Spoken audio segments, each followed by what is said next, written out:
Car insurance in the USA feels like a scam, or does it?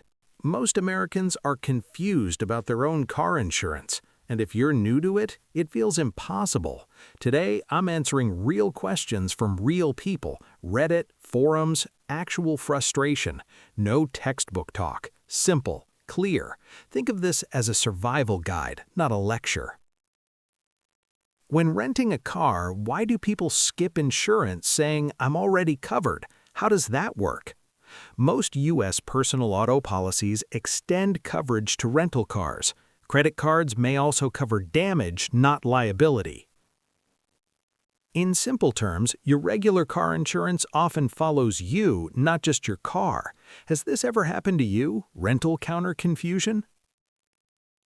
You rent a Toyota Camry in Florida. You crash. Your own insurance handles it first. But here's the danger. If you only have liability, the rental car damage may not be covered. Always check before saying no at the counter.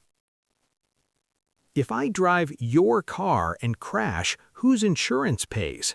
In the U.S., insurance usually follows the car, not the driver. Did you know insurance follows the car? Yes or no?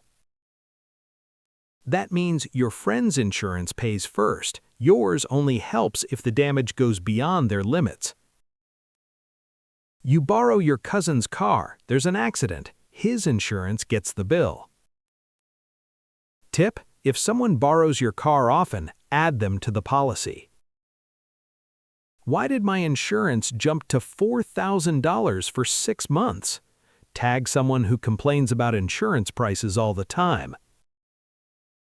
Rates depend on your car type, location, driving record, age, and past claims. Translation: new car plus expensive repairs plus your zip code equals higher risk. Buying a Tesla or a sports car? Insurance companies panic. Always get insurance quotes before buying a car. Always. Is car insurance even required? Someone left a note saying they couldn't pay. Almost every U.S. state requires minimum liability insurance. That means you must be able to pay for damage you cause. Insurance proves you can. Did you think insurance was optional? No insurance, one accident, license suspended. And those "I'll pay you later" notes, they don't protect you legally. My friend crashed my car. Who pays? The owner's insurance pays first. Would you still lend your car after knowing this? Simple rule: your car equals your responsibility. Friend crashes your car, your insurance rate goes up, not theirs. Tip: don't lend your car casually. Why did my insurance increase $150 a month after a $600 claim? Claims signal risk to insurers, even small ones. Was filing that claim really worth it? Translation: insurance punishes frequent use.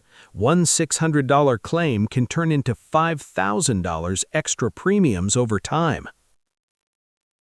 Tip: for small damage, sometimes paying out of pocket saves money long term. Is only liability required? Is collision optional? Yes, liability is required. Collision and comprehensive are optional unless the car is financed. Do you have full coverage or liability only? Liability pays others. Full coverage pays you.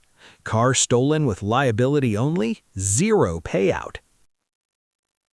Tip: if your car is old and cheap, liability may be enough.